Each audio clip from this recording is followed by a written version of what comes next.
folks, Meg Quint here, ready to teach you about the Ender's asymmetric alkylation reaction. This reaction specifically uses one of two chiral auxiliaries, either SAMP or RAMP, which have a different configuration at this specific stereocenter, either the SAMP S or the R for RAMP. So essentially what happens is this gives a new specific stereocenter when it alkalizes a ketone or an aldehyde.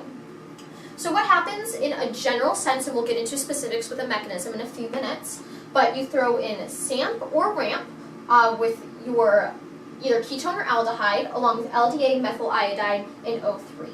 And that gives you a new stereocenter when you alkalize. So either an R stereocenter when you use SAMP or an S stereocenter when you use RAMP. I'll explain this in a few minutes of why that specifically happens with a literature example. So now we're going to take a peek at a literature example from Organic Letters back in 2002. There was a specific group that was looking to make calistatin A, my apologies for the mispronunciation. Basically this molecule has high cytotoxic activity and that's why it's of interest.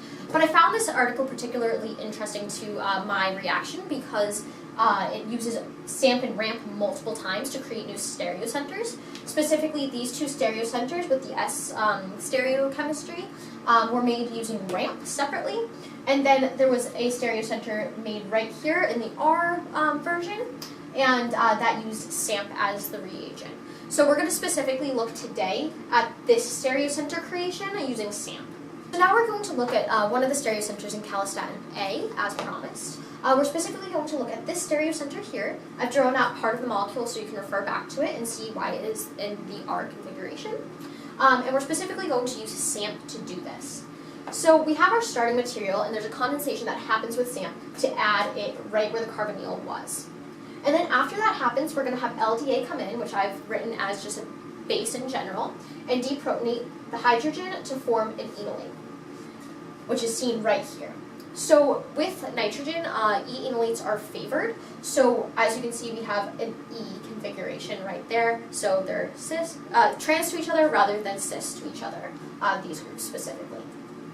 So the other thing that we have happening right here is we have a coordination of the lithium with the oxygen and then the nitrogen, the negative nitrogen right here. So what happens is that pulls forward the O-methyl group that's seen right here and blocks the beta phase. I'm going to take a quick pause and we're going to pull out a model of this so you can see it better. So now we're going to take a quick look at this intermediate that I was just showing you.